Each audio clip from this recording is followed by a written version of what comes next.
Hi,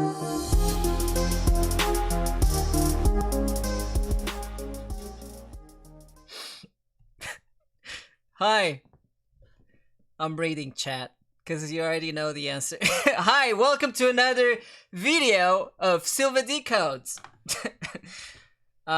This time we have Fluster asking a question that I've never answered this question before. Can you please show how to render the fire, please? It would be my pleasure, Fluster. So let's move this image here. Let's move this image here. Actually, let's crop a section. What would be the best? I'm looking around. What looks kind of cool? I guess that looking thing. The hair looks pretty cool too. Yeah, let's do this thing so we can focus on one area. Blah.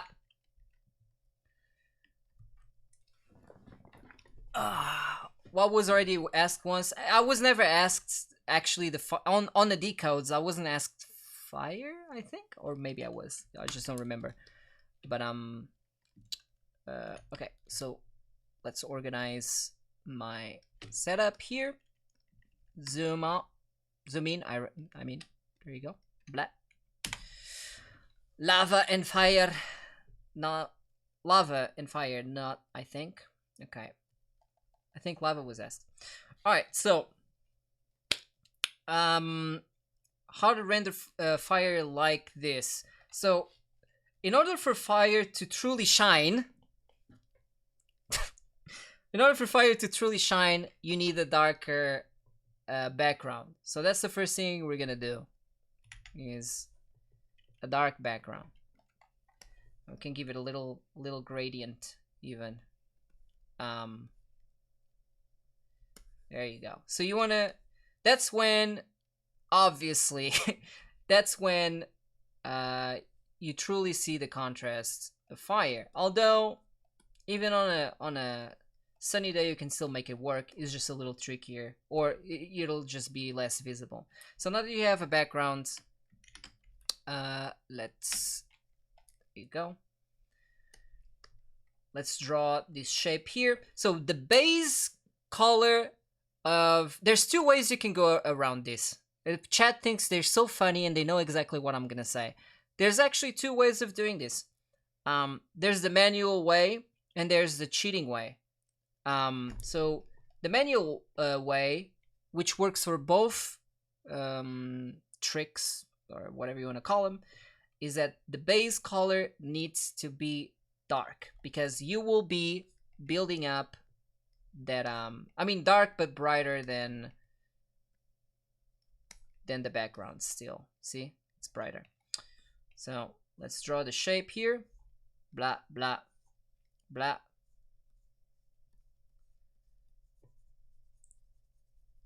I'll show you the manual way of doing it, how to get there, and I'll show you the trick way to get there, which, let's be honest, most of you are lazy, and that's probably what you're gonna do.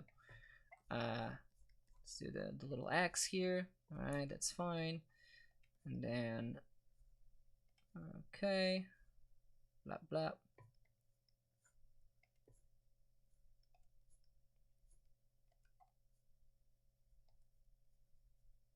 Okay, and we have our flat shape. Now, it doesn't need to be flat. This is not a rule whatsoever. It can have some value to it. It's really up to you. It'll still work either way. So you'll want to build manually the value going from darker to brighter to then dark again. And it's a, let's call it the flaming sandwich technique. Flaming sandwich technique. Sorry. It's the flaming sandwich technique, where you go bright, dark, bright. right? Okay, so I have my shape here. I'm not going to spend any more time on it. I don't want to be OD over it. And now we're going to lock our layer transparency. All that really means is when I'll paint on it, I won't go over the edges initially. He meant dark, bright, dark, not bright, dark, bright. Yes, the other way around. Dark, bright, dark. It's been a long day, okay?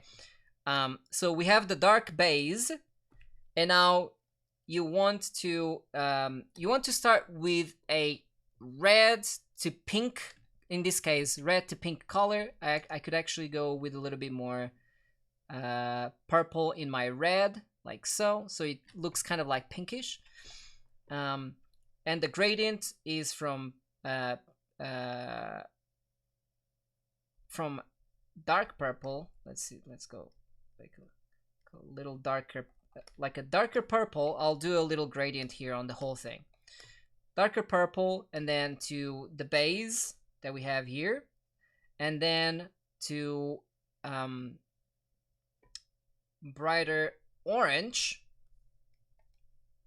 I said brighter orange, and quite saturated as well, to a bright yellow, but it's not like really saturated.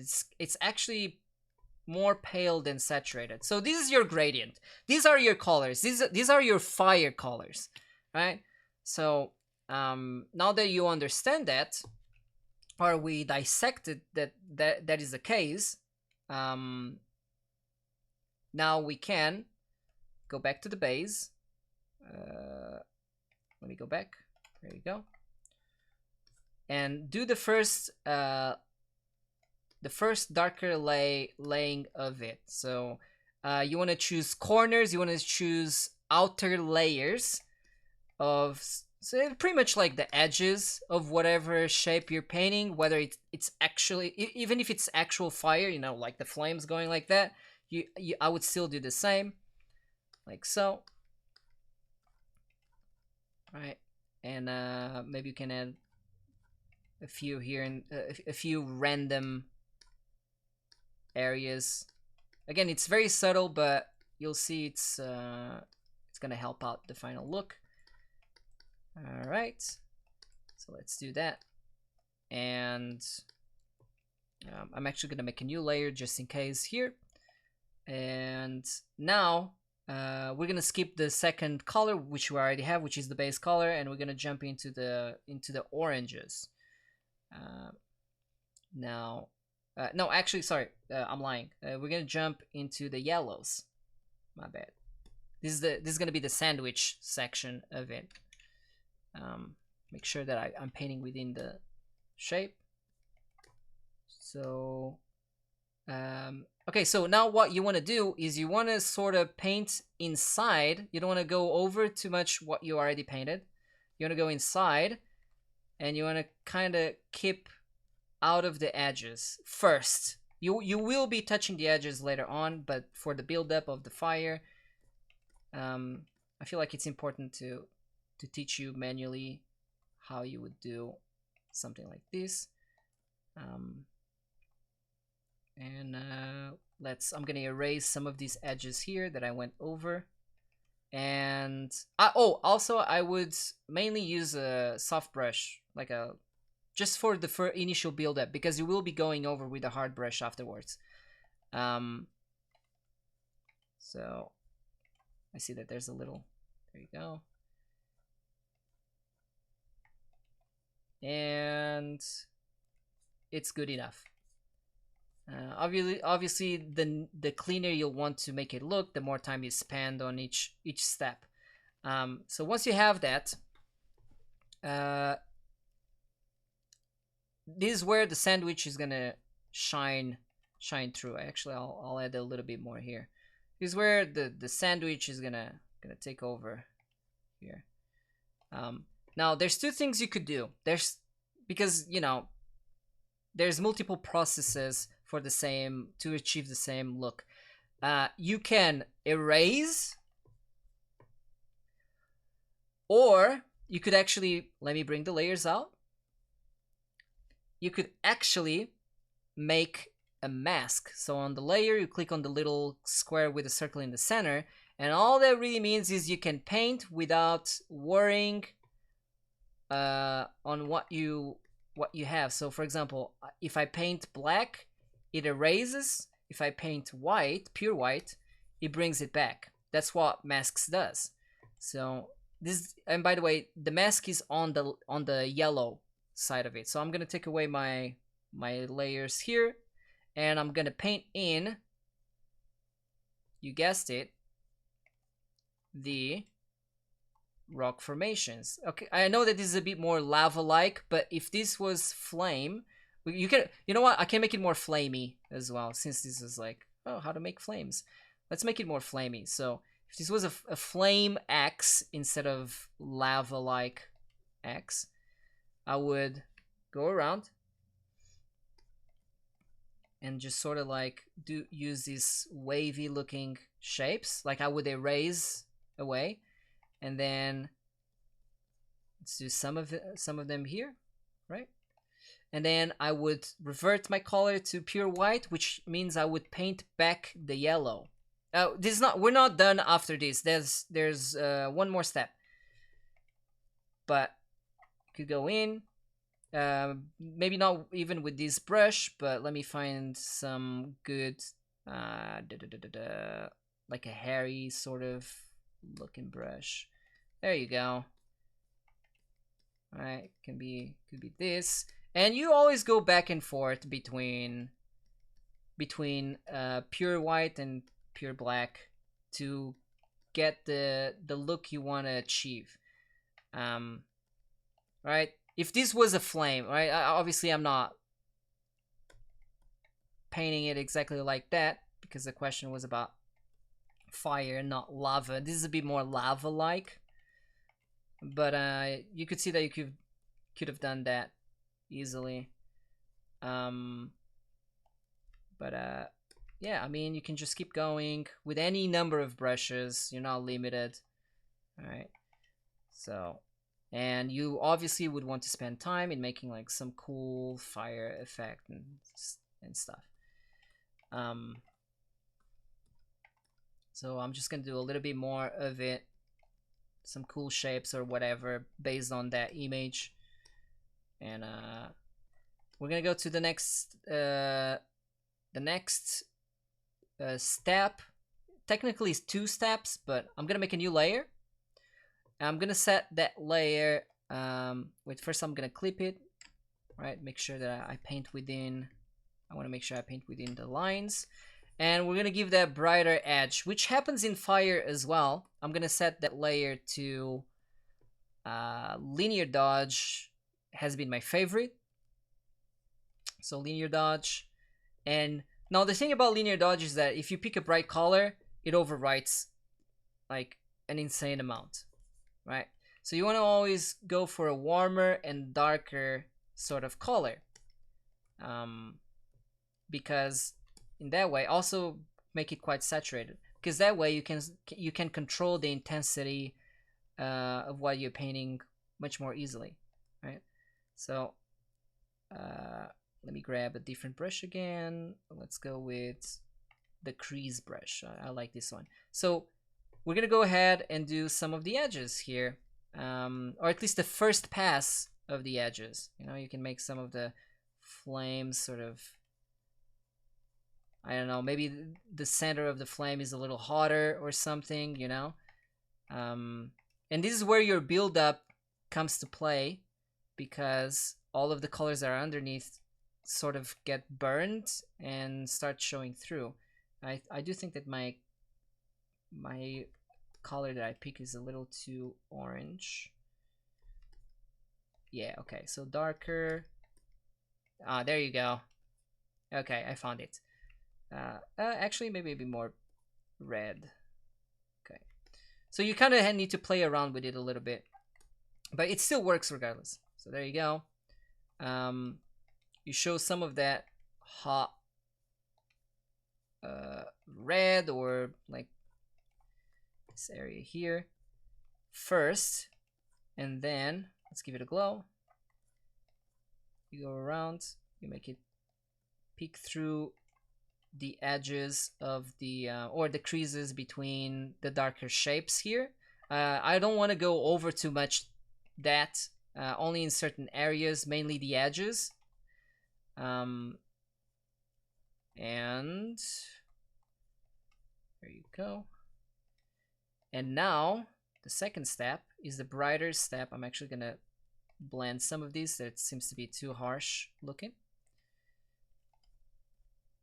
And now we're gonna do the brighter ends, which is what we started with, but it's not a good idea. You always want to go darker to brighter, especially for this kind of effects. And now you don't need to switch any layers. You can just keep using the same. Just use a pale like a pale mid-tone kind of color. I mean, it looks pale when I go over, but in the actual color wheel is very, very saturated.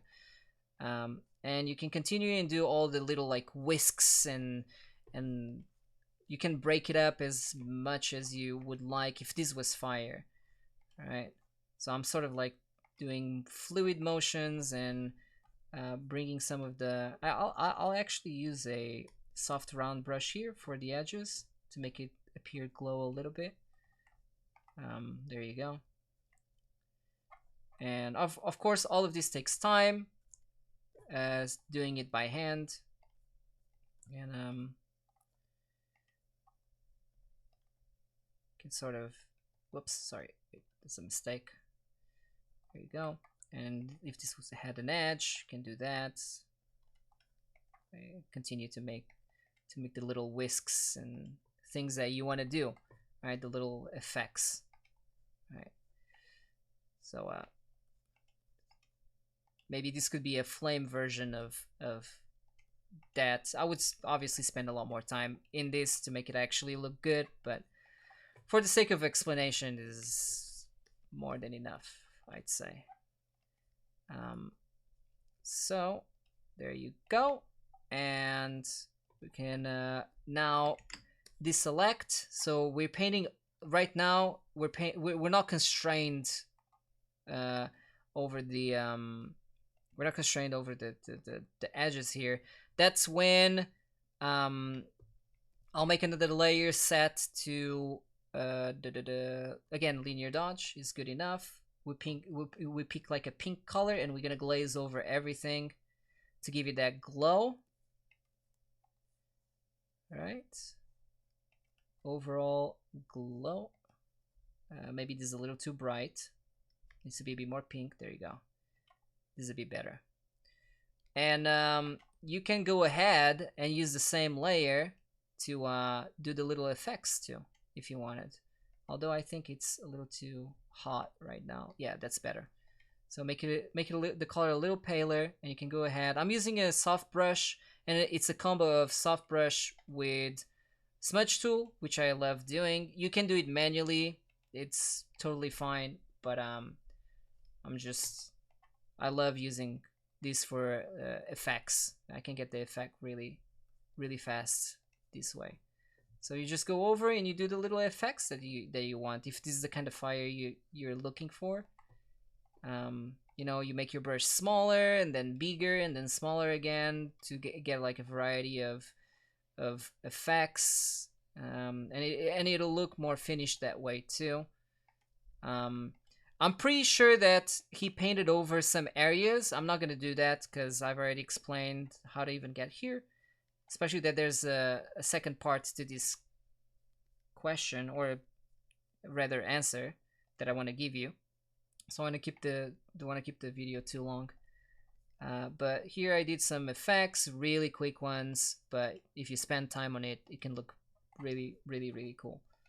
So let's say we're done. Let's pretend we're done. Clap it up, boys. And now for the lazy way. Now you spend all this time when you could have done something easier. I'm gonna make a layer. There's two ways to do fire very easily. I'm not gonna redraw the whole thing, but you make a new layer, and you set it to It can be color dodge, it can be linear dodge. Let's do color dodge for the sake of variety. And you fill it with pure black. Also, you go into the settings, you go into the layer style settings, and you untick the blend clip layers as a group. I think it's that, or is the transparency? No, transparency, sorry. It's the transparency, I'm pretty sure. You untick that, and now you paint with fire color. And you can build it up. So this is an easier way to so for example, you start with a saturated orange, and then you can go to yellow and brighten it up, and there you go, you have fire. Now you might be mad because I made you watch the whole video when I could have just tell you, hey, cheat and do this. I mean, hey, you can just do this effect way easier. But then, let's be honest, you wouldn't watch the rest of the video, right? And I'm learning my ropes. I'm kidding. I truly think that you guys should know how to make things by yourself first, and then use effects like this because you already understand. You can use these effects way easier. Obviously, this is just an effect. You shouldn't leave it as is. Like, I wouldn't paint it and be like, oh, wait, let me grab a different brush. That can be this one. Oh, here's fire, and then just let it be this way, you know? I would do it as a base, and then I would continue along with making the effect look better, because it looks quite digital, or it looks quite artificial, and I don't know, it just looks like something is missing, you know? So I would still go ahead and manually apply and do all of the things. But this is another way to do fire. There's more. I could go on and tell you how many more ways you can make fire easily, but I'm gonna stop here, because these are two good enough ways to go about it. So if you're watching this in a video, follow me on all social media. So that's John Silva Art everywhere, pretty much. So see you on the next episode. Tell your parents and your pets about it, especially your pets. Bring your pets to these videos.